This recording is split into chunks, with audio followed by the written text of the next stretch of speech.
about overflowing, which is typical for one of Terry's lectures. Hi, guys. Hello, and thank you for coming to this special event by the Idaho Museum of Mining and Geology. I'm Steve Cox. I'm the board president. It's my pleasure to introduce our speaker today, Dr. Terry Maley. And so I'm going to start with the usual academic stuff. Terry got his undergraduate and his master's degree at Oregon State University, his doctorate in geology at the University of Idaho. Has had an interesting career, starting out as an oceanography geologist and then working for the Department of Interior on the geology of the western United States. It was also the administrator of all mineral resources for the state of Idaho for a number of years. This one is taken up, sir. Okay. Can I sit Yeah, there? over there. There you go. Thank you. He's written over 50 articles of academic material and has also published a number of books, including Exploring Idaho Geology, which is available in our gift shop, even if it's in the book that you've got to have for Idaho Geology. But all of that aside, more importantly, much more importantly, Terry was a founding board member of this museum and a life member, and has been giving lectures ever since the museum started 35 years ago, and has led innumerable field trips on behalf of the museum. So please give a warm IMMG welcome to Dr. Thank you, everyone. Okay, there we go. This is my title, a little bit different than the title in the advertisement. I call it the Geologic Framework of the American West. If you talked about the American West, even during the early surveys in the 1860s, you were getting massive volumes of material. So we're going to talk about the bare bones part that might help give you an understanding of the whole thing. First of all, what is the cordilleran orogenic system? The orogenic generally applies to where you have converging plates and you have mountain building as a consequence. The cordillera is, if you look at the simple definition, it's some parallel mountain ranges. But it means much more for geologists working in the West. And there's a huge amount of new information on this subject. A lot of my slides, I give the attribution, which is something pretty recent, like the last couple of years. So we'll talk about some of these things, but this talk is about the origin and the timing of events more than anything. Now, the geologic literature, I read my first paper on the Cordillera in geology probably in 1961. But that's 60-some years ago. Yeah. And so I've been trying to keep up ever since, and it's not easy when you do other things. So, as far as the North American Cordillera is part of the Circum-Pacific Cordillera. So see, we have subduction zones all the way around the Pacific, and this creates an orogenic condition all the way around.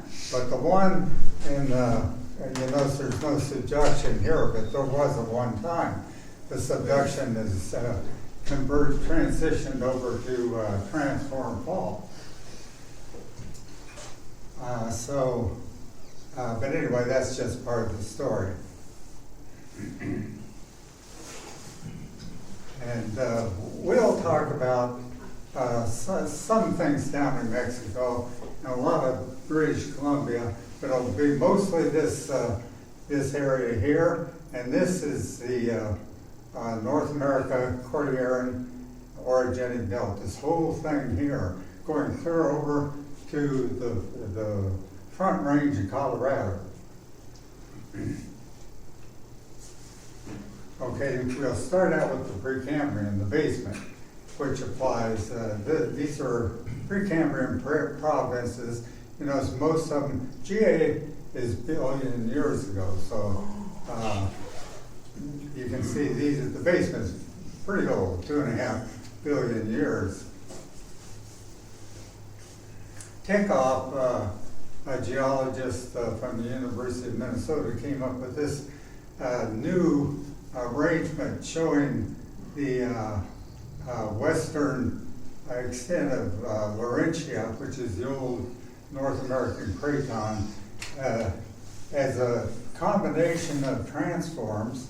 This is Snake River transform is one, Clearwater transform is another, and the rift is a double line.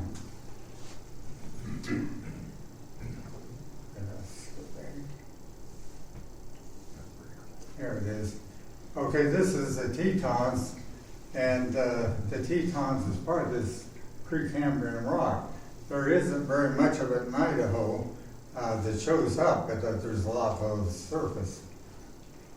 This was a field trip I took at Craters of the Moon, and you can see a little chunk of Archean rock included as the xenolith in the lavas. This was just taken out of the lava tube, or photographed in the lava tube. Sure, skips.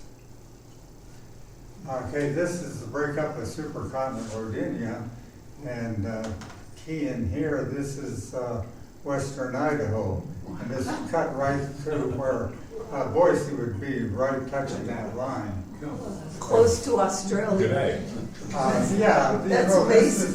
This is they're thinking Siberia, but these are all candidates for what left: Siberia, Australia, and East Antarctica. Wow. Separated at birth. Yeah. So if you have a question, blurt it out, because I will never be able to find these slides again.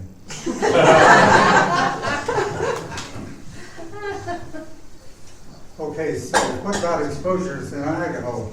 The metamorphic core complexes where you see the really old rock. And this is one a lot of you have seen, the twin sister, which is down here. This is the Teton Range here, which is all Archean. In other words, basement rocks. And I'll talk about these metamorphic core complexes in more detail later. This is a hypothetical breakup of the western Laurentian rift across through the old belt basin, the belt rocks, which you see everywhere if you go up north.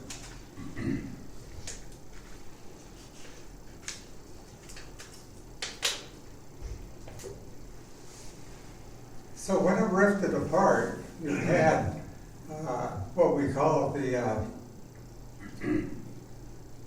cordilleran myogeocline.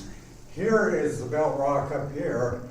This is Mesoproteozoic. This is both this is both lower Paleozoic as well as Neoproterozoic. And this is the subsiding passive margin that, you know, you have two types of continental margins to oceans. One is the subsiding margin, the other is the convergent system with subduction zones. Here's another look at the same thing. This is this red dashed line is the original rift, and so everything to the right would be underlain by Archean rock. Everything to the left would be now at this time when this is taken, this is just ocean. This is from Brennan's 2023 paper, and so. The green is Neoproterozoic rocks, which is older than Precambrian, and the blue is the main shelf sediments from the myogeocline.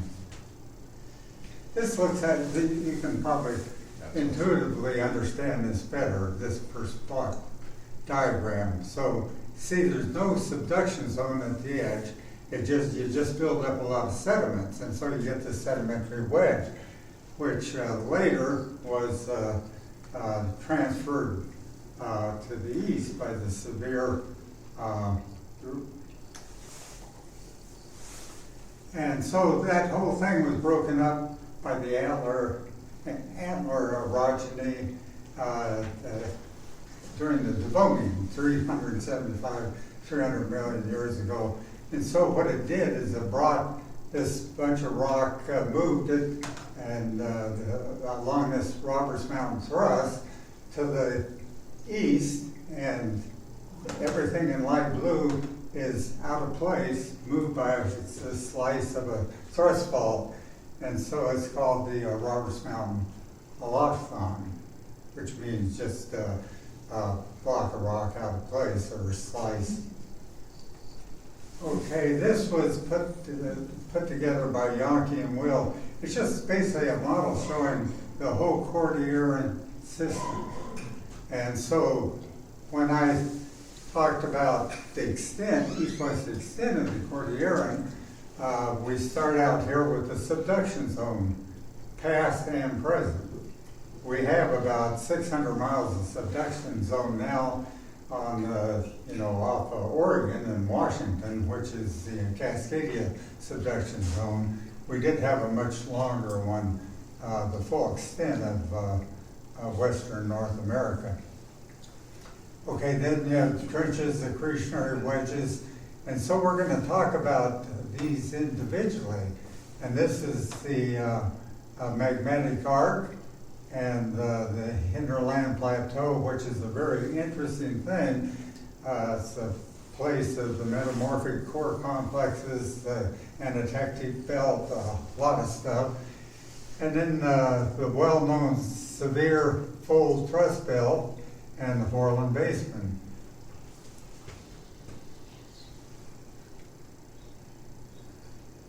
Just mention something, I just had to throw this in someplace. So this is, a slide just shows you at depth, you go first through brittle rocks, and then the pressure and temperature is such that you have a transition zone of brittle and ductile rocks. For the rocks, so below here, below the transition zone, the rocks would behave like silly putty because they're under such pressure. They flow, they don't break. That's the point. This has consequences later on. So the transition zone is somewhere between 8 and 11 miles down, depending on your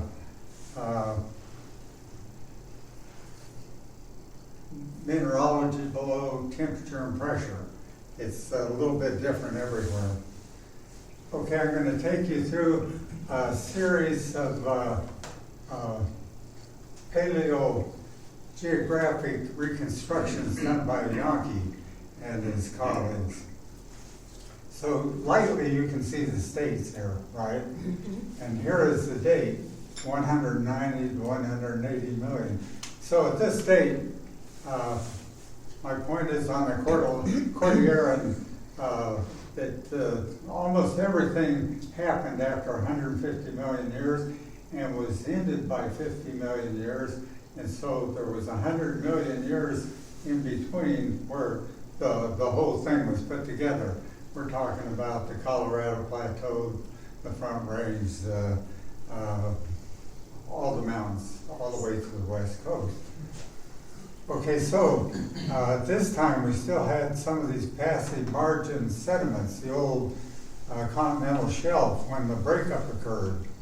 And then you had the nugget sandstone being deposited here. And according to Yankee, he draws a western subduction here, and then he has, western subduction. Here he has eastern subduction, and this is the first terrain, the intermontane terrain, that's going to part, and it's off here to the southwest. Okay. This may not make sense to you, and I understand that. I'll try to make it as clear as possible. Okay, this fast forward 160 million years, this terrain that was down here called the intermontane terrain is now part of the continent. And so, you know, the workers in the field place this date for this intermontane terrain accretion, which is the first big accretion on the west after it opened up. And they place it anywhere from 125 million to 180 million, which is a big range. All the other accretions, they got locked down to maybe 5 million years.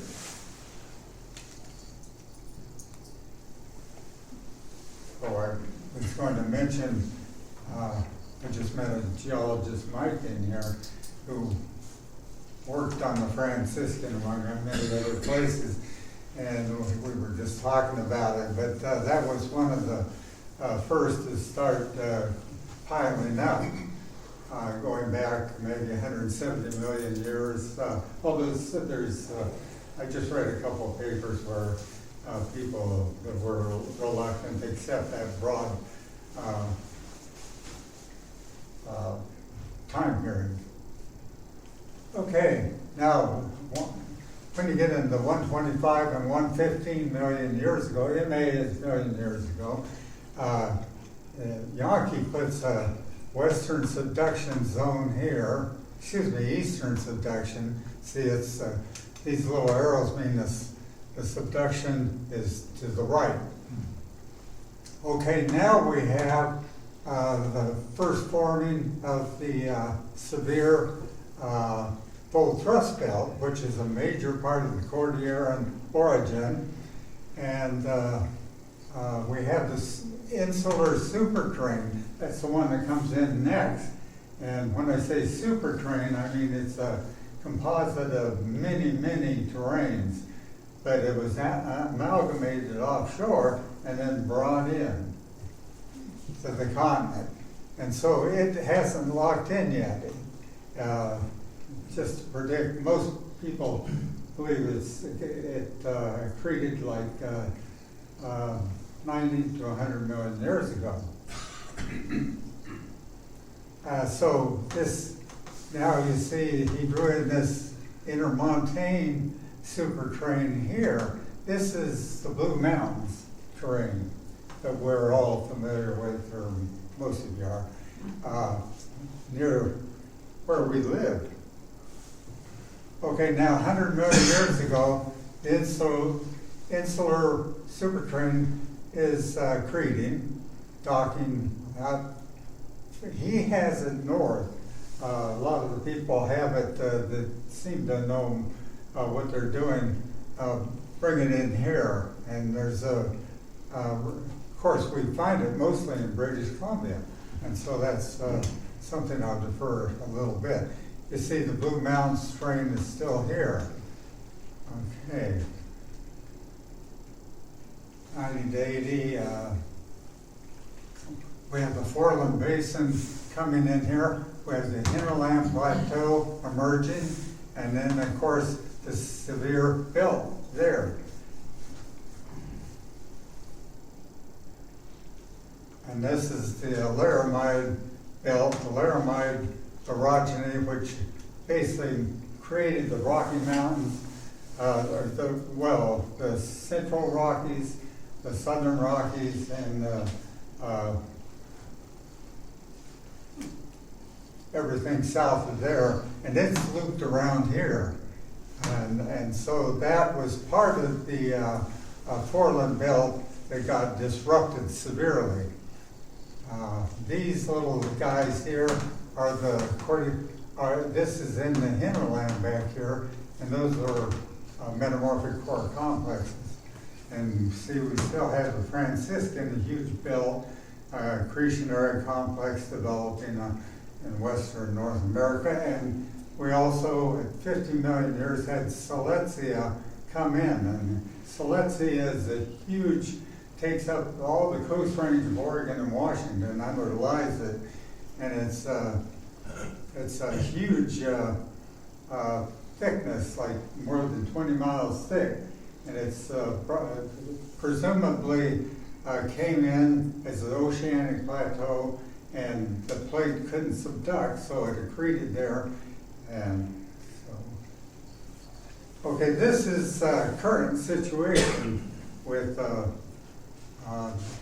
all these little tectonic elements, and so I just want you to know you can put them all together in one place, but we're not going to go through them here and take hours. I've got to move on to the rest of it. Okay, here are some cross sections of this is 150 million years. It's just when the cordilleran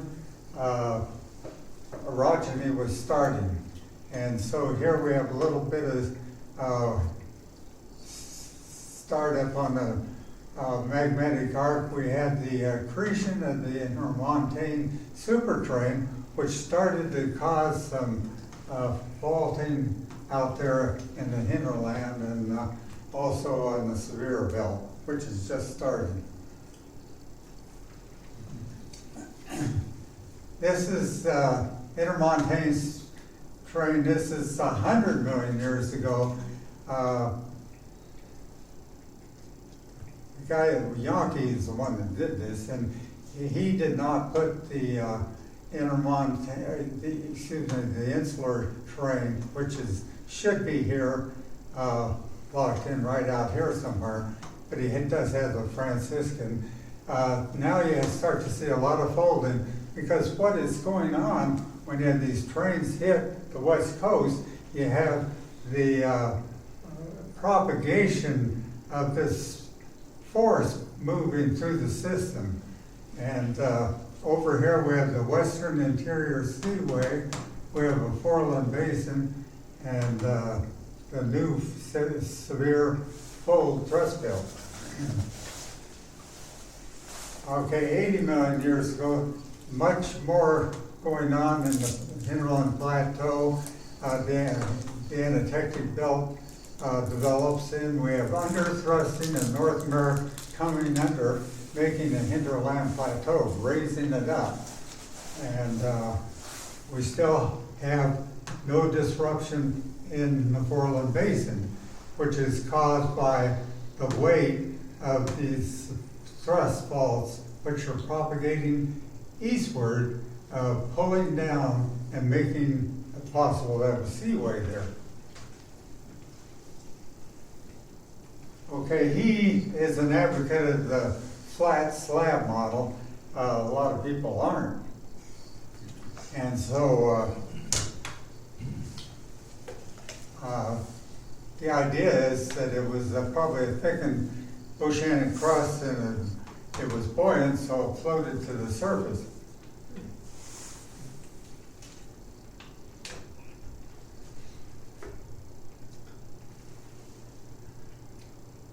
This one is at 50 million years ago, and so it shows the disruption in the foreland belt. The Laramide, you have these big block uplifts coming up, and that's what created the Rockies. So the Rockies didn't start till about 80 million years ago. All that happened since. Now I'll show you some cross sections that I did. Of course, I drew those. I have a lot of illustrations in here. I did them all, but some of them I did just by myself, and others I copied. And the ones I just showed you, I tried to simplify what was in the literature. So these are ones that I did, and they may be a little more intuitive. This is at 170 million years ago. By that time, we have both of these terranes, the insular superterrane and intermontane terrane, accreted onto western North America. When I say North America, or like western North America, I'm talking about the plate of North America, not the continent. Because North America for probably 180 million years has been moving to the southwest or west. And so anything in between it, all these accretions that it picks up, these island arcs, are not moving. So it's like a big bulldozer, it just picks them up. And so when it hits one, you have this these forces moving through the system. Okay, I threw in a severe fold thrust belt here.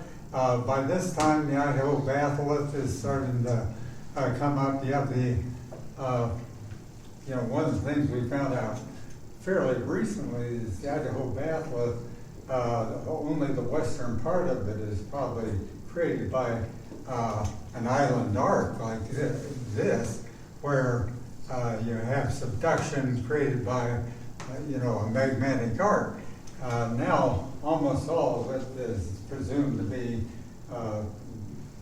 made by crustal melting in the Tectonic belt, which is right here, right next to it. Okay, there's probably the consensus model is a flat slab. So I throw some in here. And the flat slab occurred, the flat slab, according to the adherents of this, say it started subducting about 98 million years ago in western North America, and started basically is responsible for a huge amount of the action in the Cordillera. Of course, when you because this is buoyant, it moves up, then your magnetic arc would have to move to the right to follow it. And one of the evidences they have for a flat slab is there's no, all the magnetic arcs in the Cordilleran magnetic arc belt shut down at about 90 million years when this flat slab started to take form. They also say that it's fully responsible for all the uplifted ranges in the Foreland Basin that came up, including the whole Laramide orogeny, which, of course, as I said, created the Rocky Mountains and all the, all those huge high peaks. One of the problems I've always had with it, I talked about all the rocks below, say this level, everything above this would be brittle rupture. Everything below it would be like plastic deformation. And so I have trouble imagining how this could uplift these ranges, some of them 45,000 feet, almost 8 miles. And it seems unlikely when you would expect if it came up from below, it would be extension. So the new hypotheses by Tectonic and a few others would push it through the upper brittle crustal belt, and there I can see where you could do it. Okay, so anyway, this is 45 million years ago. By that, Silesia accreted onto Oregon and Washington about 50 million years ago. And when Silesia did that, then because this is such a buoyant mass, it's like a little continent. It could not subduct, and so what happened is you had slab failure or slab breakoff, and so this would take off, and so it would then, see, it was coming across here like this, and it rolls back and exposes all this upper asthenosphere to new magnetism. And so if you look up here, this is how a lot of people think we got the Chalice volcanics, is because the dates on the Chalice volcanics is 55 to 40 million years ago. And the same with the Clarnell rocks in Oregon, all about the same time.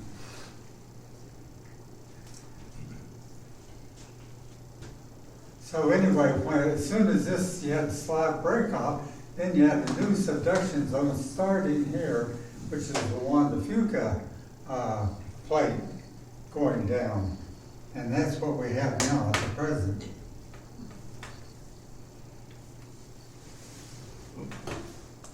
Okay, 15 million years ago, which is, we're now in that southern band that goes from, say, San Francisco over to through Utah. And this just shows, you know, how here you had a different sort of break off, but the plate came off, it was, I believe, an oceanic ridge. And so this would be the other part. And so this was converted over to the transform system. So you'd have movement up the coast and San Andreas Fault rather than a regular subduction zone. So it exposed all this below the basin and range and may have created these ranges. You notice here I put brittle ductile transition zone and tittle, so this would be, say, 10 miles according to my scale up here where you get all that basin and range activity, which of course just occurred during the last 15 million years.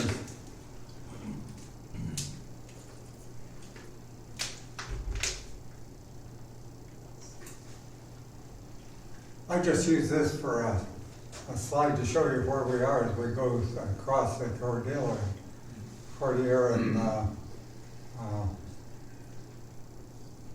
range. Let's see. Accreted terrain. So I've got a lot on accreted terrain, probably too much. I'm going to have to move fast. There are basically 4 different schemes for accreting terrain. And you know, another thing, starting in the Mesozoic when there was a lot of accretion, there's a huge controversy about whether it was western or eastern subduction. We call it polarity. And so the Andean, this is the Andean system, which is South America. You have the Nazca plate going down, the Peru-Chile trench, you have the flat slab part of it. You have some of the same elements we have in our own Cordillera, the North America Cordillera. This is the South America Cordillera. And so when somebody talks about the Andean system, they're talking about eastern subduction and one subduction zone. Okay. Okay, this is the modified Andean subduction. There have been pretty well documented cases of this, of course, and we also have it in the Western Pacific. So basically you have 2 subduction zones, you have an island arc here, and when this comes down like this will not obstruct, but it'll accrete onto the continent. So that's the second type. And this is Karen Siglock's archipelago model at 170 million years ago. And she's really got into the controversy big time by basically trying to debunk a lot of the previous work. And so there was a huge retaliation against her, partly because I think she was just a young woman that happened to be very bright. And so she was just snowed in by all this awful criticism. And then some big names like Tectonic and have come to her rescue and have shown how she's actually right in a lot of cases. So it's a work in progress, but very interesting to watch because there's so much bad blood. Okay, what she did is she had western subduction off North America. Okay, so we know North America is not going to subduct, it's buoyant. Okay, this is coming, North America is moving. This is not moving, this is not moving, and you have a subduction zone here. You can have a subduction zone, we call them intra-oceanic arcs, and they do not move like continents do. And so a lot of times people think of that it's island arc that's moving into the continent. No, it's the continent moving, basically bulldozing into the island arc. Okay. And then we had a fourth one, which is the so-called ribbon continent by Batholiths, and he just thought it might, extend the full length of, even of South America all the way up. And this is his construction 150 million years ago, and I was intrigued by it. He got the most prestigious publication. His last one, now he's doing stuff with slab failure magmatism, but he was publishing maybe 4 big papers, including GSA special papers and stuff like that. So it was accepted, never got any criticism, but nobody seems to pick up on it. And I'll explain why. See, this is the old subsiding passive margin, and so you have this cordilleran ribbon continent come in, and so I was illustrating all this stuff, and so I called him up and I told him I'd send him my illustrations. I wanted to know what he thought of them. And keep in mind, this guy is close to 90 years old, and he's still publishing about 10 papers a year. And he never really answered. He said they're very interesting. And I think part of it was he didn't want to get locked in. Somebody saying what he's doing. So I had no problem with that. Okay, this is, so the thing that's incredible about his thing is he brings all of Western North America on this ribbon continent. See, everything below the suture is a ribbon continent, and it goes all the way to the Rockies.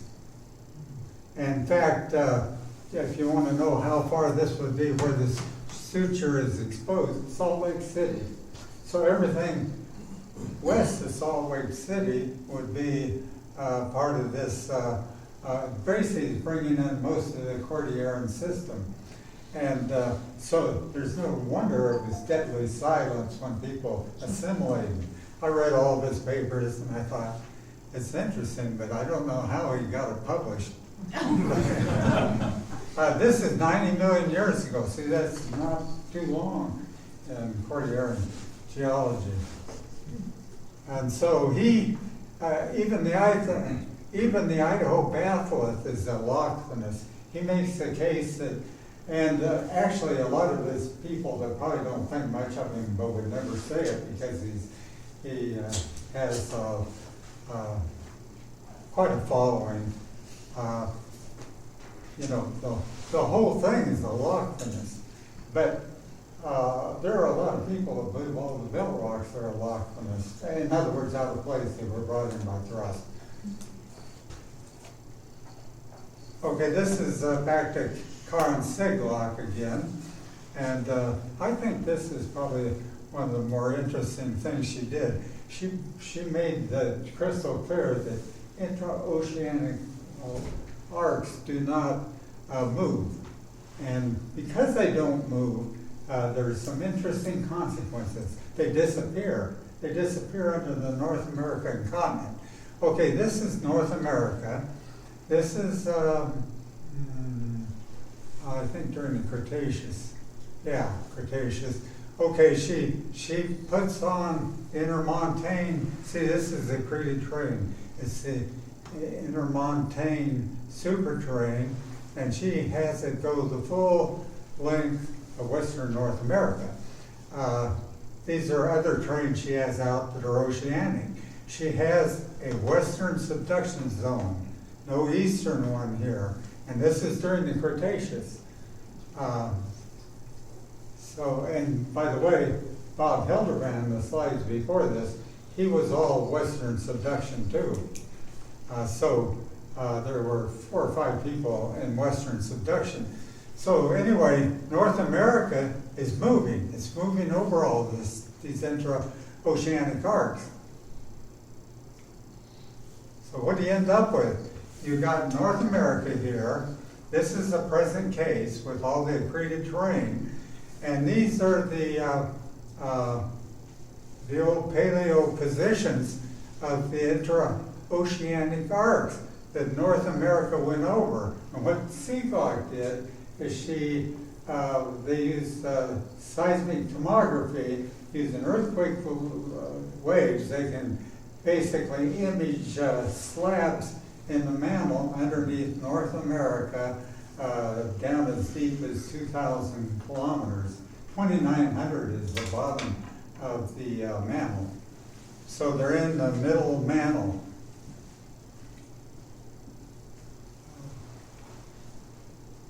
Okay, I got 4 slides where she puts, Seismic puts it all together in 4.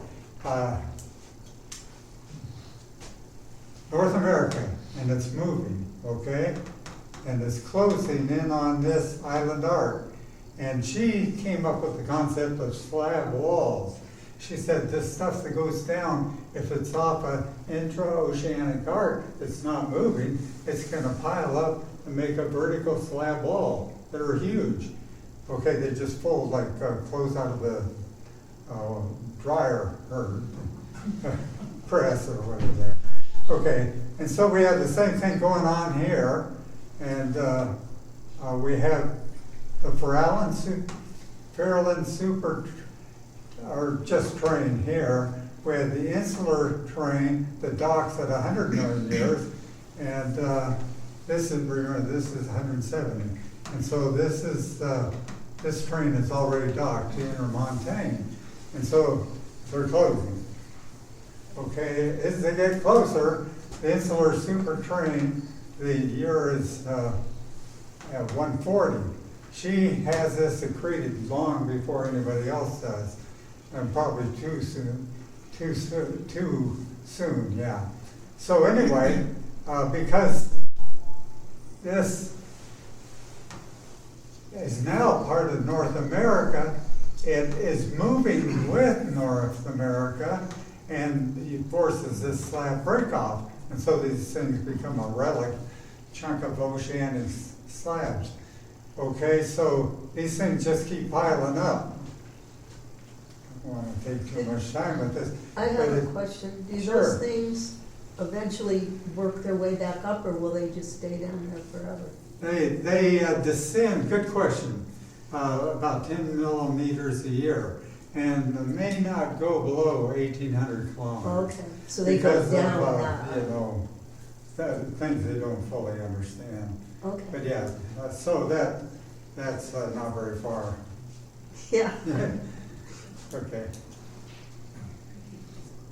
Okay, so this is at 80 million years. She would have the Farallon, insular, and intermontane, 3 different major superterranes latched on to North America and moving with it. And so then she says, if you have a subduction zone that's endemic or fringing part of the North America, because North America is moving, it's going to string out like this. And so she can tell, by how fast the continent is moving and how long this is by imaging with seismic tomography, how long this is, and basically put together, what she's doing is put together the picture from all this evidence, the way things were in the Cretaceous and Jurassic. Okay, Clinton, 2020, did a series of reconstructions. I'll go through these pretty fast. but she was the second author, Karin Siglock was. Okay, so he had Western Subduction. This is really her work. Intermontane Superterrane. This is the insular here coming. But keep in mind, as it closes on North America, North America is moving, that's stationary. That island arc is stationary. So now she's got the intermontane is in there. She's almost got this insular superterrane on there.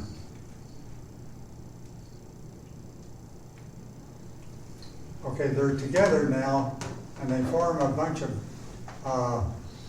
basins along the suture that have very interesting sediments. Okay, here's the Fairland terrain. Just a few comments on that. Here you see that they've got the modified Andean subduction zones, two zones going in the same direction, both to the west. Okay. And then finally, at 30 million years, things are pretty well stable now. Silesia is in, the Blue Mountains there. Then they put a western subduction zone the full length of North America, where, like some people do, going back 150 million years. This is by Lamask in 2015. He had the intermontane terrain offshore here, all lined up north-south, and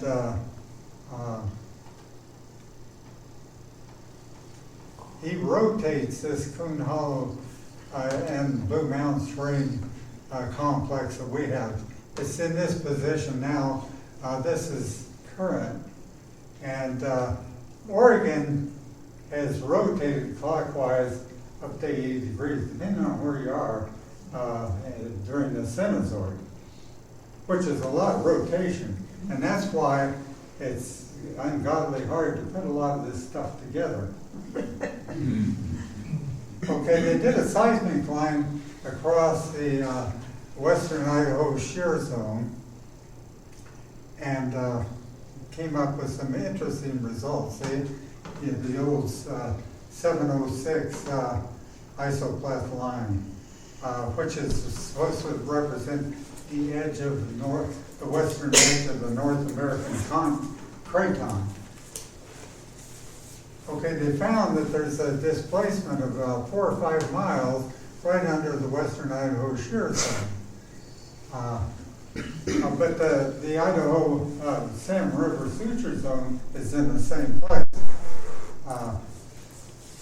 That's quite a bit, but I'm happy to say all the continental reconstructions that I did from my, both cross sections and block diagrams, I made about that much offset there because basically you got the old craton there, it should be thicker. So that's not a surprise, and some people hypothesize it's a fault. Well, or an offset would be a better word, because there, you have ductile rocks, plastic rocks, because of the depth. Okay, moving on, we got the Klamath here. This goes into Oregon. I spent the last 4 years of my career working up in here. So I got some photographs. Anyway, we talk a lot about ocean slabs. What is the anatomy of a slab anyway? Well, one of the things, when I took geologic oceanography in 1963, the ocean geology was just a projection of land geology. So we know better now and have known for actually a long time. But this is one of the things about the oceanic crust is it's the same all over the ocean. And it's, of course, almost 3/4 of the ocean. First you have about 1 kilometer of pillows, basaltic pillows. Then you have these axial dikes, sheeted dikes, and then you have gabbro below it. Okay, and it's the same everywhere. This happens to be the ridge. This is the Gliese Formation, which I did some work in, and it's on top, because the top layer you have sediments. Well, the next one down is, I took these from a riverbed in California, but the Josephine Ophiolite has the most, probably the best example of a complete oceanic crust across it. And in one place you could see most of the basic elements of the crust. Okay, there's a pointed base, sheeted dikes, and a peridotite below.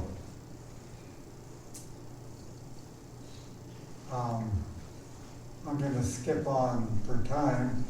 I'm going to talk about a few minutes about the Cascade Arc and magnetic arc and cascaded subduction zone. This is from Newberry, which is not part of the magnetic arc, but it's looking at, of course, along the crest of the arc.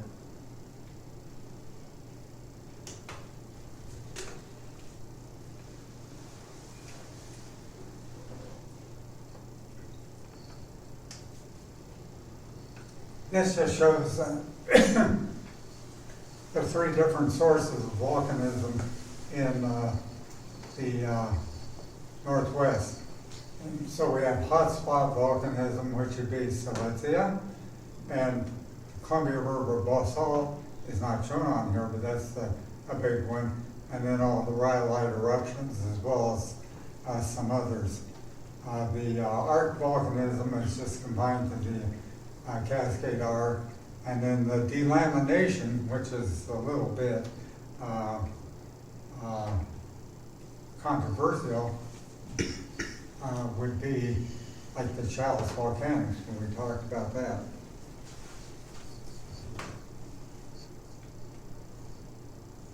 This just shows you the tectonics where, now we have the San Andreas Fault taking up most of the fringe of the continent in the subduction zone. The cascaded subduction zone is about 600 feet, 600 miles. Okay, close up.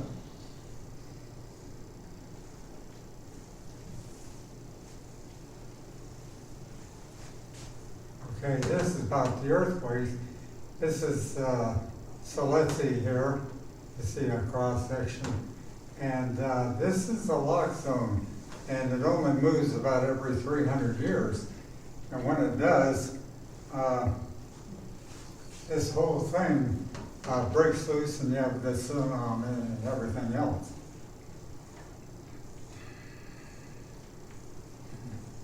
This is the arc, and the southern arc is has the most prolific volcanism. Also has graben going down. This shows you the rotation in the northwest. Then the cordilleran magnetic belt in light green here, and you wonder why Idaho Batholiths was so far off, coast range and peninsula range. This is another view of the cordilleran magnetic arc here, and Idaho, of course, way back in there. And this is the Anatectic zone, where you have a lot of crustal melting, which creates plutons. Okay, this shows how you can have, through crustal melting, get magma chambers full of magma. We have the down 40, it's all done very deeply. We have segregated melt that comes out because it's so hot, and then it's squeezed out and it's extracted into dikes and feeds its way up to the pluton. Okay, now the Idaho batholith, this is a pretty recent thing. The dark blue is probably magmatic arc magmas, and everything else is probably from crustal melting. And then so you get the two microgranites in the Atlanta lobe that look a lot like that.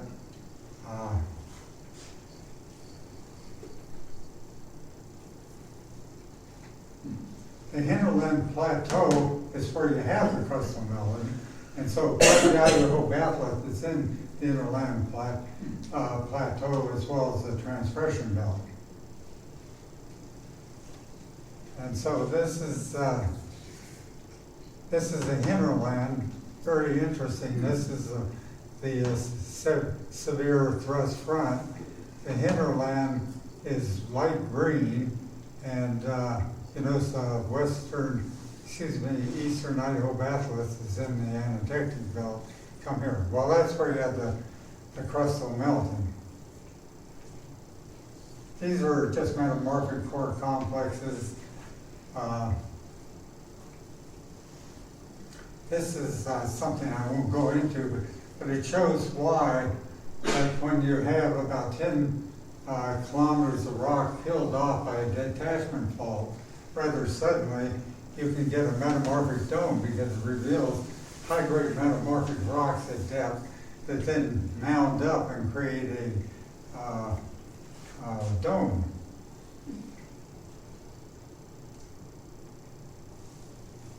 And so the twin sisters, the one of them's 28 million years, this one's 2.5 billion years.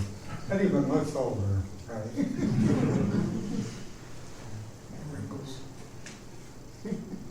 So now we're over in the severe full thrust belt.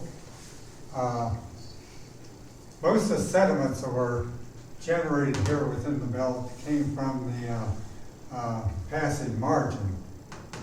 So they're mostly Neoproterozoic and Paleozoic. Because of the compression and contraction, there's supposedly about 120 miles of shortening. And then everything rode out on the regional décollement. Gray put together this scheme where he thought the Blue Mountains, from the continent plowing into them, pushed all this stuff out and basically started the severe belt. And of course would go on over into the foreland.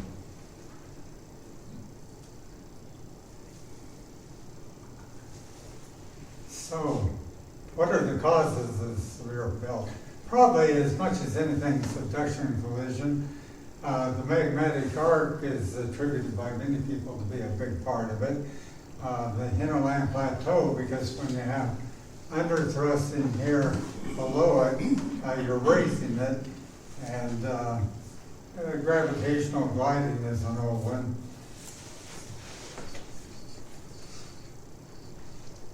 This just shows you the Basin range province, light gray. It's extension, but also so are the metamorphic core complexes too. They're extreme extension. Metamorphic core complexes, most of them occurred between 40 and 15 million years ago, and the Basin range, of course, is in the last 15 to 20 million years.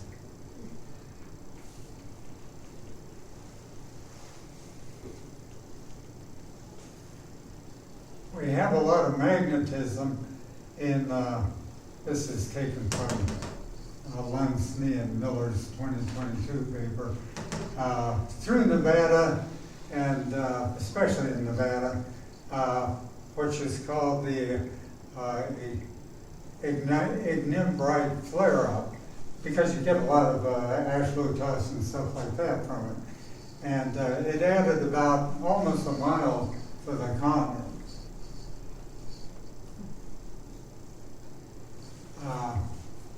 And then we had the last 20 million years Basin range. And up until this paper, most people thought that Basin range was formed by gravity collapse because the crust had been doubly thickened by the severe erosion, all those slabs piling up on it. And so that it was thought to be unstable and would break apart. But another guy, Constantino, along with him, preferred the fact that it may be a Yellowstone mantle plume getting under it. You know, these plume heads are probably 800 miles in diameter. So it's not a trivial distance. It can cover the whole basin range.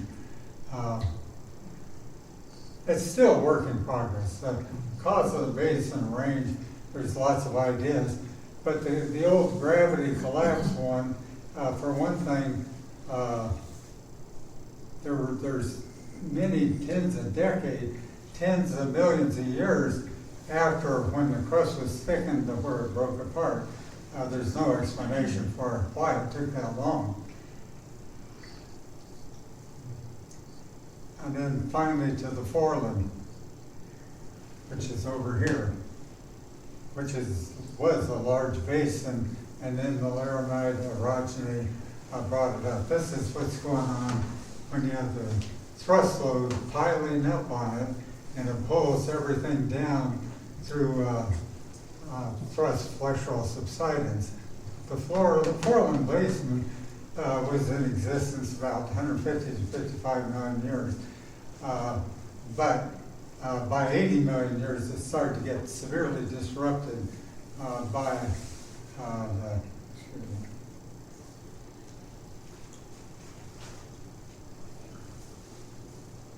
block uplifts. So, well, another thing that Tectonic found, that some of the block uplifts are 100 million years old. And so that is contrary information to the flat slab model.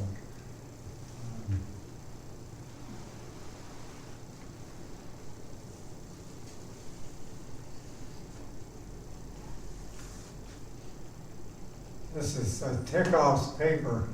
If you don't read any other paper, that's the one to read. But anyway, this is something I generated, just showing everything he put together. And so he has, you know, this, he mainly talks about 100 million years and to 50 million years. And he is of opinion almost everything happened in that little window. And so 100 million years you had, the insular terrane. He thinks accretion of the insular terrane really caused everything here in its path. In other words, the magmatic belt from subduction, the severe fold thrust belt, which is called thin skin thrusting, and then the thick-skinned foreland basin with block uplifts. And so he transmits this through the brittle zone all the way over to these things. I show them as vertical. They're thrust faults, but they're like 30 to 40 degrees. This is more impressive.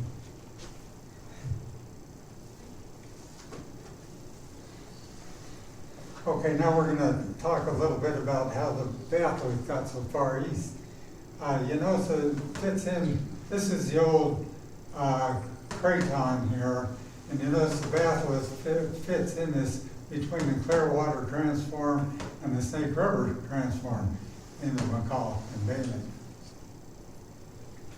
Takeoff says that when the western Idaho Shear Zone occurred, it had this orientation, and so that's right on the west side of the Batholith.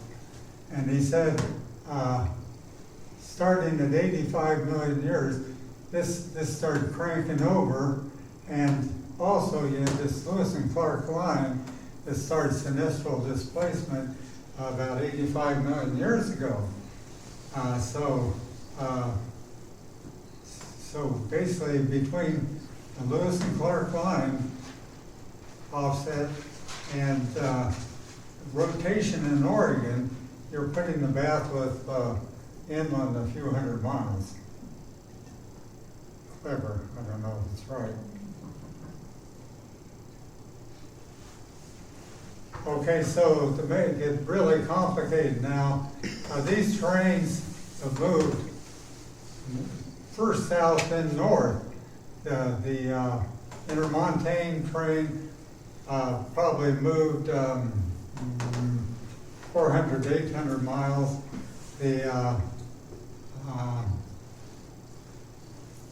insular terrain, which is over here, may have moved up to 2,300 kilometers, or probably somewhere between 1,000 and 1,800 miles north.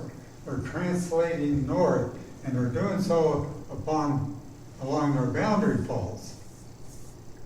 The western Idaho shear zone in Idaho is that boundary fault for the intermontane. So you can imagine how difficult it is when you're trying to reconstruct the Cordillera to realize that these massive blocks have moved so far. How did they figure this out? Well, it's simple paleomagnetics. They found out some of the volcanic rocks in BC, British Columbia. That's, I talked about the Baja BC hypothesis, the Mojave BC hypothesis. They did paleomagnetics, and the paleomagnetics in BC match where the rock should have been deposited down south in Mexico. Well, that's quite a trip. And most of this would have been in the last, would have all been in the last 100 million years, or probably 85 million years. And this is, I took this from Tikoff's work, and he basically explained, he's got the first dock was the intermontane terrain and the insular terrain, and all these terrains came in at an angle, so you had oblique subduction, and because of that, you had, I'm not going to get into transpression or shear. I'll spare you that. Okay, this ends it, but last year I gave a talk on the Yellowstone hotspot. And the interesting thing is, the Cordillera was all done at 50 million years. There was nothing going on. And the last 50 million years would have been very quiet in the West, except the Yellowstone hotspot tract started about, if you take it starting with Silesia, that's basically 50 million years to get to Yellowstone. And so so there was no downtime. We had something going on all the time. Okay, so anyway, this is the classic plume. There's been more and more transition of consensus that the plume is not the classic plume, but it's very broad and very unpredictable, and it's very difficult to image. And also under Yellowstone, of course, if you go down a ways, you get very hot rock down a ways. Then once you get in the mantle, it's cold because you have that old subducted terrain. I think I told you that Siglock has made a career out of imaging terrain under North America that is down in the mantle. And so you can do that with seismic tomography. It's probably about the only way you can do it. Okay, this is the track from, and I showed this in my program last year. Silesia is up, see the track's down here, but Silesia has moved north a couple hundred miles because of rotation of the northwest. And so that's why this track doesn't make sense. Let's see, it was down here when it happened. Okay.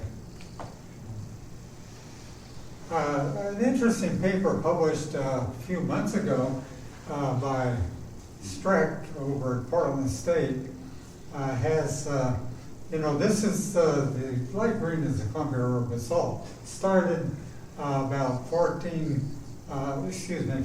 million years ago in the Steens Mountain.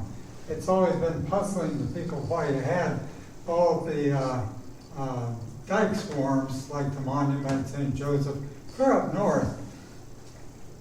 If, it should be on the hotspot track. Well, one way to get it there is Strack is a specialist in geochemistry of rhyolites. And he figured out that these rhyolites, he calls them Columbia River rhyolites, or Columbia River basalt rhyolites, because they basically have the same genesis. Now, I one time gave a talk on basalts, and rhyolites come from basalts. Basalt is the parent magma, and through crystal, through several different processes like assimilation, you can get a rock that's less basaltic, more rhyolitic. Anyway, Strack said that these eruptive systems are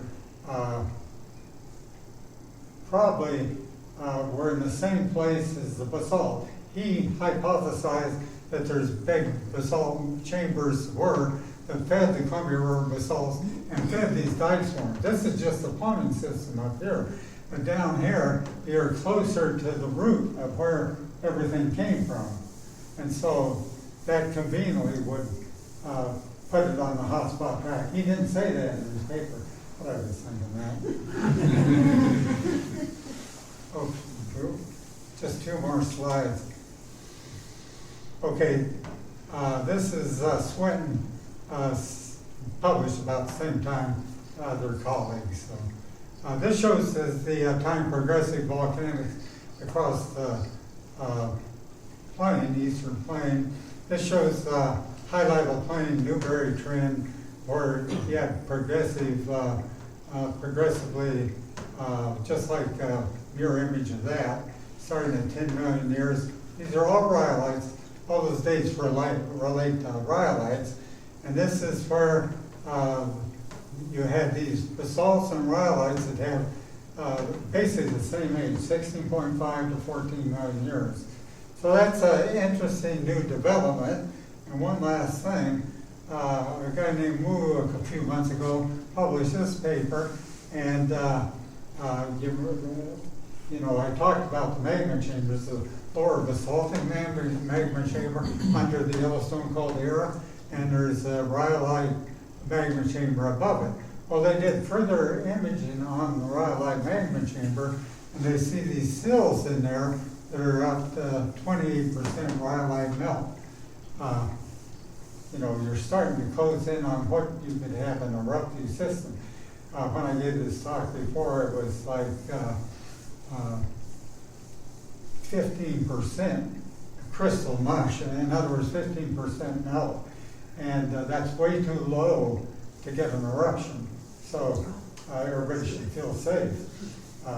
They still should, but okay. That's it. Any questions?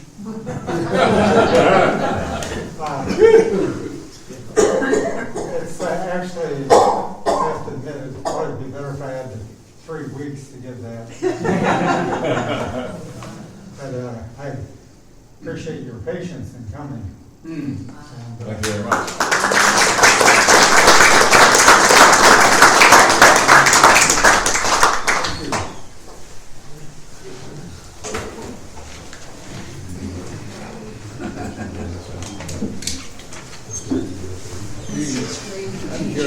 It's strange.